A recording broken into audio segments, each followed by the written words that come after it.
எல்லோருக்கும் வணக்கம். இன்றைக்கு பிறந்தநாள் மற்றும் திருமண நாள் காண இருக்கின்ற அனைவருக்குமே என்னுடைய வாழ்த்துகள். உங்களுடைய வாழ்க்கையில் நீங்கள் அனைத்து நலங்களும் வளங்களும் கிடைக்கப்பெற்று நீடூழி வாழணும்னு சொல்லிட்டு நான் இறைவன் கிட்ட பிரார்த்திக்கிறேன்.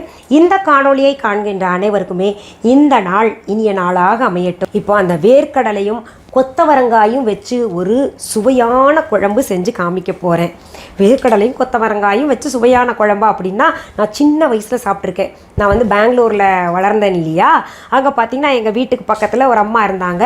அவங்க செஞ்சு கொடுத்தாங்க. அது அப்படியே எனக்கு பசுமரத்தாணி போல் பதிஞ்சிருக்கு. எங்கள் அம்மா கூட அடிக்கடி எனக்கு செஞ்சு தருவாங்க. அந்த வேர்க்கடலை கொத்தவரங்காய் குழம்பு சாப்பிட போகிறேன். இந்த வேர்க்கடலையும் கொத்தவரங்காயும் பார்த்திங்கன்னா நல்ல காம்பினேஷன். இதில் இருக்கக்கூடிய சத்தே தான் பார்த்திங்கன்னா கொத்தவரங்காயிலையும் பெரும்பாலும் இருக்குது. நிறைய பேர் கொத்தவரங்காய் வேண்டாம் அப்படின்னு தவிர்க்கிறாங்கல்ல, அது தவிர்ப்பது தவறு. இது ரெண்டு சேரும்போது பார்த்திங்கன்னா இந்த வேர்க்கடலையில் என்ன மருத்துவ குணம் இருக்கோ அத்தனையும் பார்த்திங்கன்னா கொத்தவரங்காயிலும் இருக்குது. அதனால் அந்த குழம்பு சாப்பிட்டோம்னா ரொம்ப ரொம்ப உடம்புக்கும் நல்லது, சுவையும் நல்லா இருக்கும். சரி, இப்போது இந்த வேர்க்கடலை கொத்தவரங்காய் குழம்பு செய்வதற்கு தேவையான பொருள்கள் என்னென்னு பார்க்கலாமா? 1/4 கிலோ கொத்தவரங்காய் எடுத்துக்கிட்டு நல்லா அலசிட்டு சுத்தப்படுத்திக்கிட்டு நம்ம விரல் நீள அளவுக்கு கட் பண்ணி வச்சுக்கோங்க. அப்புறம் ஒரு பெரிய வெங்காயத்தை பொடியை நறுக்கி வச்சுருக்கேன். அடுத்தது வேர்க்கடலை. இதுவும் பார்த்திங்கன்னா உங்களுக்கு கிட்டத்தட்ட ஒரு 200 இல்லை 1/4 கிலோ எடுத்துக்கோங்க. பாருங்கள், தோலோடு இருந்த பச்சை பருப்பு தான் வாங்கிட்டு வந்து சுத்தப்படுத்திட்டு அதுவும் ஆஞ்சு வச்சுருக்கோம். அடுத்தது தேங்காய் துருவல் 2 டேபிள் ஸ்பூன், தக்காளி மீடியம் சைஸ் 3, வரமிளகாய் 8, கொத்தமல்லி இலைகள் சிறிது, சோம்பு 2 டீஸ்பூன், பூண்டு ஆப்ஷனல் தான், இதுவும் 4 அல்லது 5 பூண்டு பற்கள், கறிவேப்பிலை இலைகள், புளி சின்னதாக இத்தூண்டு போதும், புளியங்கொட்டை அளவு, நம்ம வீஹா சாம்பார் தூள், அது இல்லைன்னா வேறு ஏதாவது சாம்பார் தூள் எடுத்துக்கோங்க, 1 டீஸ்பூன், மஞ்சள் தூள் 1/2 டீஸ்பூன், இப்போ நிறையா சேர்த்துக்கணும், பட்டை சின்ன துண்டு, கிராம்பு 5, உப்பு இந்த உப்பு நான் எடுத்திருக்கேன். உங்களுக்கு என்ன உப்பு வேணுமோ நார்மல் அதே போட்டுக்கலாம், வர கொத்தமல்லி 1 டீஸ்பூன், சீரகம் 1 டீஸ்பூன். இந்த எண்ணெய் கூட வேர்க்கடலையிலிருந்து, அதாவது கடலை எண்ணெய் தான் பயன்படுத்துகிறேன். கோல்டு கம்ப்ரெஸ்ட் ஆயில் தான் நான் பயன்படுத்துவேன் எப்போவுமே. அதுதான் ரொம்ப ரொம்ப நல்லது. நம்ம வீஹா ஆன்லைனில் கொடுக்கக்கூடிய கடலை எண்ணெய் வந்து இதுதான். இப்போது ஒரு குக்கர் எடுத்துக்கோங்க. அதில் இந்த கொத்தவரங்காயை போட்டுக்கலாம். அடுத்தது வேர்க்கடலையும் போட்டுக்கலாம். அடுத்தது தேவையான அளவு உப்பு சேர்த்துக்கலாம்.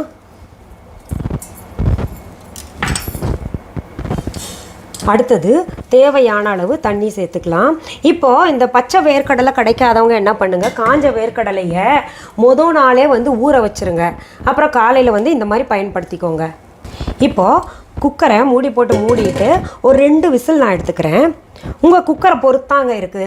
நீங்கள் எவ்வளோ விசில் வேணுமோ, நல்லா வேகலைன்னா இன்னும் விசில் கூட விட்டுக்கோங்க. அடுத்தது ஒரு வாணலியை அடுப்பில் வச்சுக்கோங்க. அதில் கொஞ்சம் எண்ணெய் ஊற்றலாம். ஒரு 2 டீஸ்பூன் போல் எண்ணெய் ஊற்றிக்கோங்க.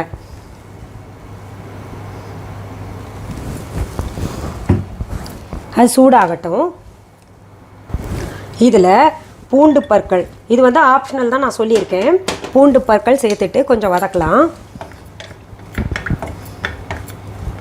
அப்புறம் வர கொத்தமல்லி சேர்த்துக்கலாம், பட்டை கிராம்பு சேர்த்துக்கலாம், அடுத்தது சோம்பு சேர்த்துக்கலாம், அடுத்தது சீரகமும் சேர்த்துக்கலாம், அடுத்தது வரமிளகா. எல்லாத்தையும் சேர்த்து பச்சை வாசனை போகிற வரைக்கும் நல்லா வதக்கிடலாம். இது வதக்கும் போதே பார்த்திங்கன்னா அட்டகாசமான ஒரு வாசனை வரும். அடுத்தது நம்ம தக்காளி சேர்த்துக்கலாம்.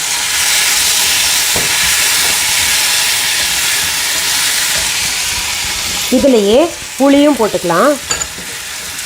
நான் ஏற்கனவே சொல்லியிருக்கேன் உங்களுக்கு, புளி கரைசையில் காட்டிலும் நான் வந்து இந்த மாதிரி நான் வதக்கி போட்டு செய்வேன். ரொம்ப சுவையாக இருக்கும், பச்சை வாசனை இருக்காது அப்படின்னு. அதனால் புளியும் பார்த்திங்கன்னா வதக்கிற பொருளையே போட்டுருவேன். இதில் சும்மா 2 கருவேப்பிலை போட்டுக்கலாம். மீதம் வந்து தாளிக்கிறதுக்கு வச்சுக்கோங்க. 2 கருவேப்பிலை மணத்துக்காக தான். அப்புறம் கொத்தமல்லி மணத்துக்காக கொஞ்சம் சேர்த்துக்கலாம். மீதம் அப்படியே வைங்க, கடைசியில் நம்ம போடணும். தாளிக்கிற கருவேப்பிலை பயன்படுத்தணும், அப்புறம் வந்து கொத்தமல்லியும் பயன்படுத்தணும். நம்ம மேலே போட்டு அலங்கரிக்கணும். பாருங்கள், இந்த தக்காளி போட்டதுலேருந்து கொஞ்சம் சுருங்கி இருக்கு இல்லையா, தோலெல்லாம் பிரிஞ்சு வந்திருக்கு. இந்த வாசனை பாருங்கள், வீட்டையே தூக்கும். நீங்கள் செய்யும்போது என்ன செய்கிறீங்கன்னு எல்லாம் வந்து நிற்பாங்க கிச்சனில். அவ்வளவு நல்லா இருக்குது வதக்கும் போது. அடுத்தது நம்ம தேங்காய் போட்டுக்கலாம். தேங்காய் துருவல் இருக்கு இல்லையா, அதை சேர்த்துக்கலாம். இது போட்டு ரொம்ப நேரம் நம்ம அடுப்பில் வைக்கக்கூடாது. தேங்காய் துருவல் போட்டு அது கெட்ட கொழுப்பாக மாறும் இல்லையா, நான் ஏற்கனவே சொல்லியிருக்கேன் பல பதிவுகளில். இது சும்மா கொஞ்சம் செகண்ட்ஸ் வந்து அதை போட்டு வதக்கணும். ஏன்னா நம்ம இந்த குழம்பு வெளியில் வச்சா கூட கெடாமல் இருக்கணும், அதனால் தேங்காயை கொஞ்சம் வதக்கணும், அவ்வளோதான். இப்போது அடுப்புலேருந்து இந்த வாணலியை இறக்கிட்டு நான் ஆற விட்டுட்டு மிக்சி ஜாரில் போட்டு கொஞ்சம் தண்ணி ஊற்றிட்டு நல்லா மை போல் அரைச்சிக்கிறேன். இப்போ பாருங்கள், குக்கரில் நான் 2 விசில் வர்ற வரைக்கும் வச்சுருந்தேன் இல்லையா, நல்லா பக்குவமாக வெந்திருக்கு. காயும் வெந்துருச்சு, இந்த நிலக்கடலையும் முழுசாக இருக்குது, அப்படியே இந்த குழஞ்சி போகாமல் சரியாக இருக்குது. இதில் இருக்கக்கூடிய தண்ணியை வந்து நீங்கள் வீணாக்காதீங்க. ஏன்னா இதில் சத்து இருக்கும் இல்லையா, அதனால் நம்ம தண்ணியை தூக்கி எறியக்கூடாது. இது குழம்புல தண்ணி போடுறதுக்கு பயன்படுத்திக்கலாம். அப்படியே இருக்கட்டும், எடுத்து வச்சிடலாம் தனியாக. அடுத்தது மிக்சி ஜாரில் நம்ம மசாலா பொருட்கள் எல்லாம் போட்டு தண்ணி ஊற்றி நல்லா மை போல் அரைச்சிக்கிட்டேன். இதை கூட அப்படியே வச்சுக்கலாம். மிக்சி ஜாரில் மசாலா ஒட்டி இருந்துச்சுன்னா தண்ணி ஊற்றிட்டு நல்லா கலந்து இந்த குழம்புல ஊற்றணும். அடுத்தது இன்னொரு வாணலியை நம்ம அடுப்பில் வச்சுக்கலாம். வாணலி காஞ்சிருச்சு. தேவையான அளவு எண்ணெய் ஊற்றிக்கலாம். சும்மா 2-3 டீஸ்பூன் போட்டால் போதும். எண்ணெய் நல்லா சூடாயிடுச்சு. அதில் கடுகு போட்டு பொரிய விடலாம், வெடிக்க விடலாம். அடுத்தது வெங்காயத்தை சேர்த்துக்கலாம். நம்ம இது நல்லா வதக்கணும்.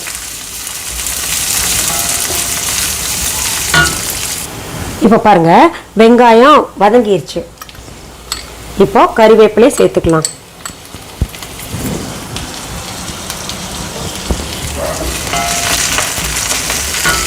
அப்புறம் அரைச்சி வச்சுருக்கோம் இல்லையா, இந்த மசாலா பொருள்களை சேர்த்துக்கலாம்.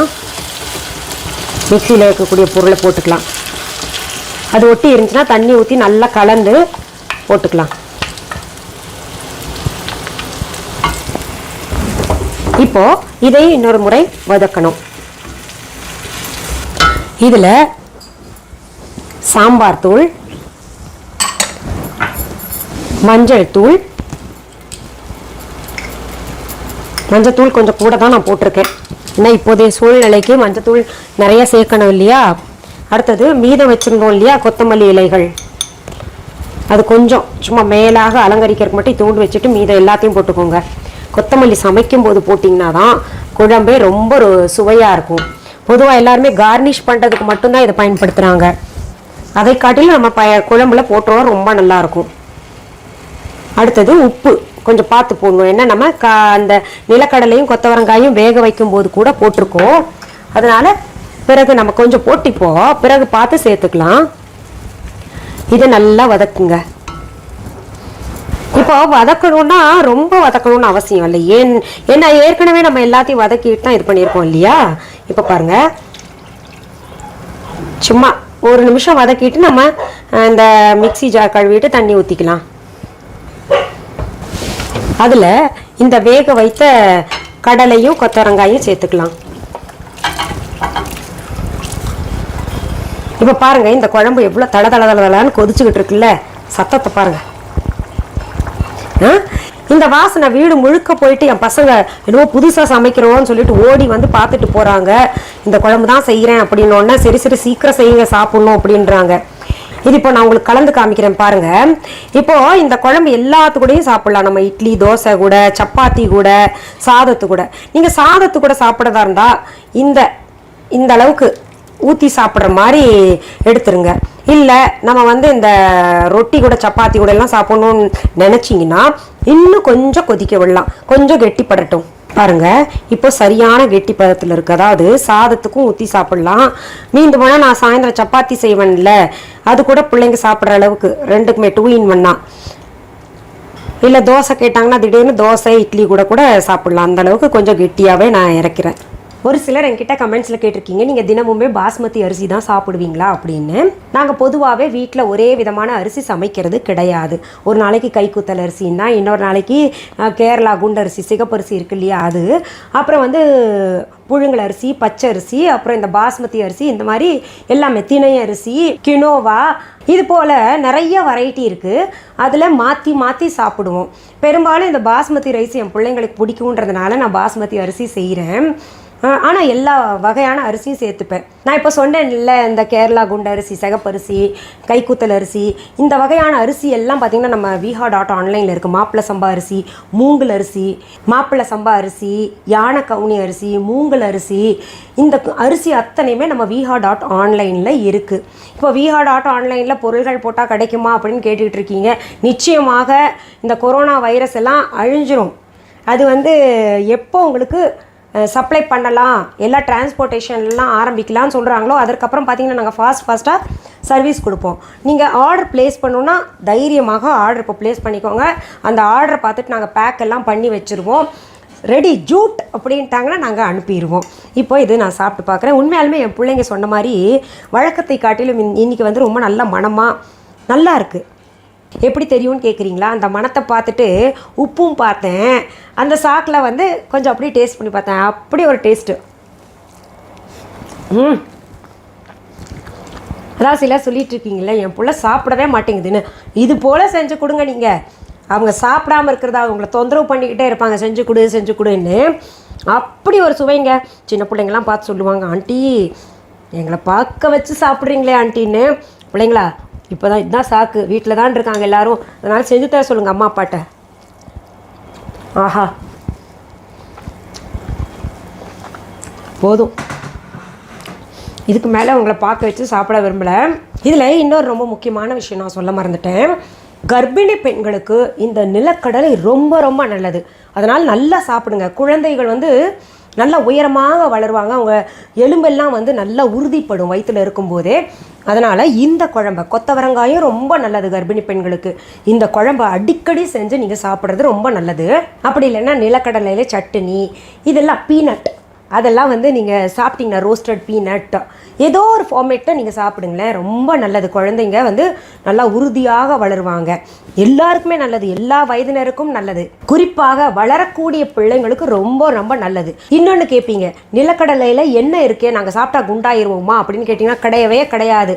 அது சாப்பிட்றதுனால நம்ம உடம்புல இருக்கக்கூடிய கெட்ட கொழுப்பை அழிக்கும். மாறாக பார்த்திங்கன்னா இளைப்புத்தன்மையை ஏற்படுத்தி கொடுக்கும் இந்த நிலக்கடலை சாப்பிட்டா. அதனால் நிலக்கடலை தினமுமே சேருங்க. நம்ம உடலுக்கு, மனசுக்கு, ஞாபக சக்திக்கு, எல்லாத்துக்குமே நல்லது இல்லையா? சரி, மீண்டும் அடுத்த பதிவில் வேற ஒரு நல்ல தலைப்போடு உங்களை எல்லாம் சீக்கிரத்தில் சந்திக்கிறேன். அது வரைக்கும் நன்றி, வணக்கம்.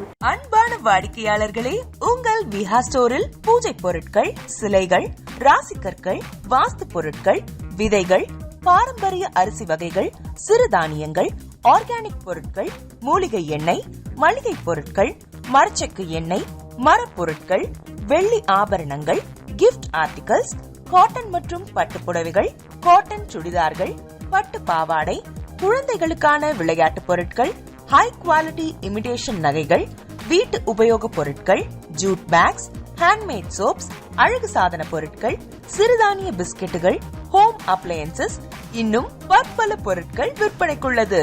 விஹா ப்ராடக்ட்களை நீங்கள் வாங்க விரும்பினால் அது எங்களுடைய viha.online வெப்சைட் மற்றும் சென்னை ராஜா அண்ணாமலைபுரத்தில் உள்ள எங்கள் விஹா ஸ்டோரில் மட்டுமே கிடைக்கும் என்பதை தெரிவித்துக் கொள்கிறோம். வேறு எந்த ஆன்லைன் வெப்சைட்களிலும் விஹா ப்ராடக்ட்கள் விற்பனைக்கு கிடையாது என்பதை நீங்கள் கவனத்தில் கொள்ள வேண்டும். எங்கள் விஹா ஸ்டோரின் விலாசத்தை கண்டறிய கூகுள் மேப்ஸில் விஹா ஸ்டோர் என்று டைப் செய்தால் வழியை கண்டறியலாம். www.viha.online வெப்சைட்டிலும் விஹா ஸ்டோரின் அட்ரஸ் உள்ளது.